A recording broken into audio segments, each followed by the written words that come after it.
예루살렘 교회는 계속 부흥이 되고 있습니다.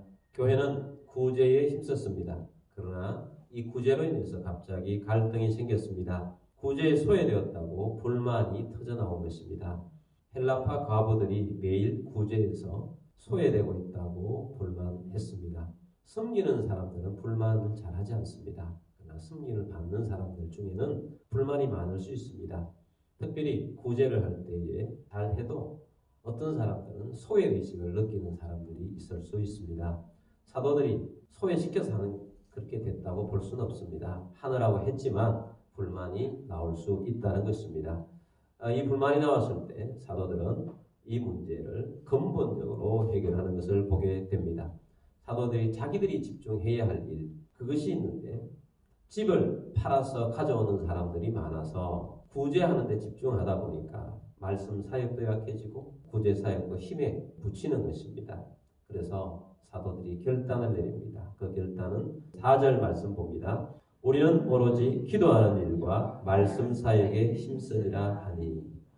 사도들이 가장 중요한 일이 무엇인지를 잊어버리지 않고 있습니다. 기도하고 말씀 전하는 일, 이것에 힘써야겠다.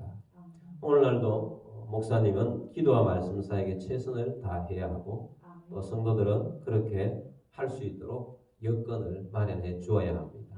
다른 데 신경 쓰지 않도록 말씀 사역과 기도에 힘써 나아갈 수 있도록 또 성도들은 성도들대로 해야 할 일들을 해야 하는 것입니다.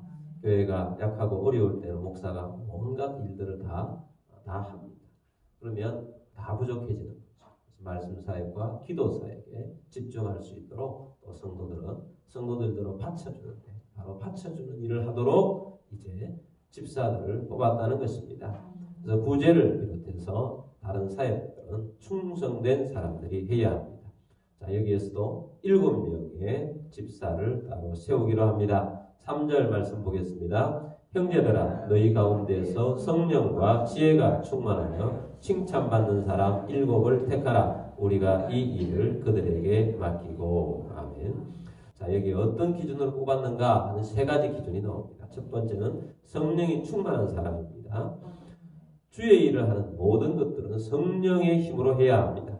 지난주 제가 말씀드렸듯이 성령으로 기름 부으셨으면 성령의 임재 속에 있어야 합니다.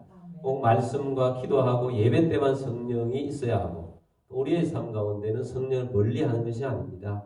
모든 삶이 우리는 성령으로 살아야 합니다.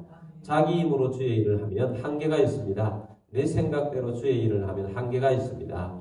우리가 주의 일을 해도 섬기고 봉사하는 모든 일에 청소를 해도 그럴 때 사실은 더 성령이 충만해야 돼요. 내가 이런 걸 하는데 기쁨으로 하고 하나님 앞에 감사함으로 해야 하나님 앞에 그 모든 것들이 쌓이는데 이걸 하면서 내가 이걸 왜 해야 하나 힘들다 뭐 그렇게 자꾸 생각을 하면 성령으로 하고 있지 않는 거예요. 그건 하늘에 쌓이는 것이 아닙니다. 그래서 모든 일에 있어서 성령으로 할 수 있는 사람이 되어야 합니다. 교회 모든 봉사가 성령 충만이 되어서 그래서 내가 이런 걸 하는데 무언가 자꾸 내 생각이 나오고 그러면 내가 성령이 많이 기름 부음이 떨어졌구나. 그래서 기도하고 성령님 내게 감사가 나오게 하시고 또 기쁨으로 할 수 있도록 은혜를 주십시오 하고 기도하면서 성령 충만하게 되기를 바랍니다. 두 번째는 지혜가 충만한 사람입니다. 성경적인 지혜는 하나님을 경외하면서부터 나옵니다. 지혜의 근본은 하나님을 경외하는 것이라고 말했습니다. 그래서 하나님을 경외하면 그 안에서 지혜가 있는 것입니다. 말씀으로부터 오는 지혜를 가집니다. 스데반은 집사였지만 탁월한 설교자였잖아요. 말씀에 얼마나 탁월한지 모릅니다. 빌립 집사도 전도에 탁월한 지혜가 있었습니다. 자, 이런 것들을 볼 때 지혜가 충만한 사람이 되어야 한다는 것입니다. 세 번째는 칭찬받는 사람입니다. 칭찬을 받을 수 있다는 것은 여러 가지로 된 사람입니다. 된 사람. 진심으로 섬기지 않는 사람은 칭찬받을 수 없습니다. 진심으로 섬기는 사람. 사람들은 대단합니다. 진심이 느껴지잖아요. 이건 진심으로 하는 거구나. 느껴지잖아요. 사람을 대할 때도 진심으로 하는지 느껴지는 것입니다. 칭찬받는 사람이 일을 할 때 잡음이 없어요. 칭찬받지 못하는 사람이 무언가를 하면 잡음이 생기는 것입니다. 물론 칭찬받는 사람이 일할 때도 잡음이 생길 수 있습니다. 그러나 대다수의 사람들이 이 칭찬받는 사람들이 일을 하면 잘 따르게 되죠. 리더십이 생긴다는 것입니다. 인격이 되어 있다는 거예요. 인격. 그래서 이 성령의 성품을 채워서 성령으로 살아가는 사람들이 칭찬받는 거죠. 또 헌신이 탁월한 것입니다.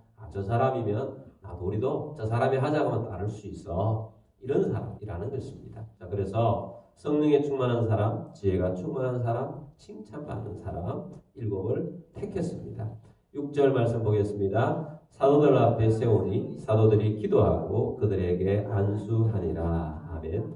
사도들이 7명을 위해서 기도하고 또 안수합니다. 집사라는 직분은 섬기는 자라는 뜻이에요.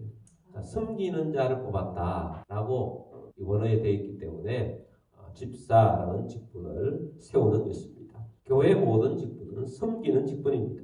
예수님도 섬기러 오셨다고 했습니다. 교회의 직분이 완장처럼 차고 다스리려고 하면 교회의 본질이 훼손되는 것입니다. 교회의 직분 자체가 명예가 된다면 교회의 본질이 사라지는 것입니다. 그래서 교회는 직분을 함부로 세워서는 안 됩니다.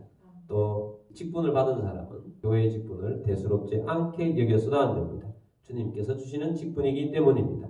감사함으로 받고 받은 직분을 잘 감당할 수 있도록 해야 하는 것입니다. 중요한 직분을 받으면 더 많이 섬겨야 합니다. 한국교회는 중요한 직분을 받으면 더 많이 섬기는 것이 아니라 군림하려고 하기 때문에 문제가 있는 것입니다. 그래서 더 많이 섬겨야 한다 하는 것을 잊지 않는 우리들이 되기를 바랍니다. 그래서 이렇게 직분을 세우고 나니까 예루살렘 교회는 말씀과 기도에 또 힘쓰게 되고 교회가 더 놀랍게 부흥을 하게 되었다는 것입니다. 7절 말씀 보겠습니다. 하나님의 말씀이 점점 왕성하여 예루살렘에 있는 제자의 수가 더 심히 많아지고 허다한 제사장의 무리도 이 도에 복종하니라. 아멘. 하나님의 말씀이 왕성해졌다는 것입니다. 여러분, 주의 교회, 우리 비전 교회도 하나님의 말씀이 풍성해지기를 바랍니다. 우리들도 하나님 말씀에 살아가고 말씀이 풍성하고 말씀이 우리 심령 속에 새겨지는 교회가 되어서 말씀이 흥황하면 하나님의 놀라운 역사가 일어납니다.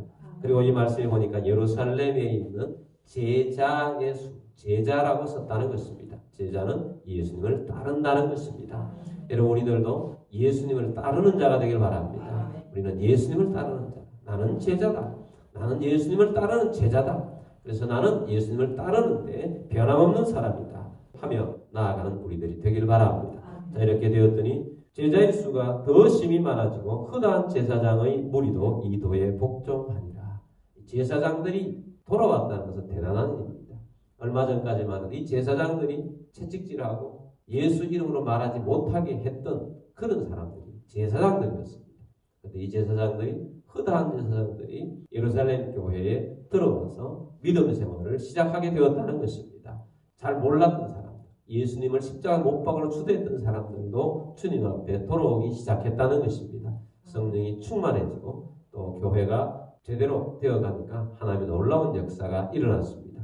우리 교회도 하나님의 나라가 이루어지는 놀라운 역사를 보게 될 것입니다. 우리가 하나님 안에서 충성을 다하고 섬김을 다하는 우리 모두가 되기를 주의 이름으로 축복합니다.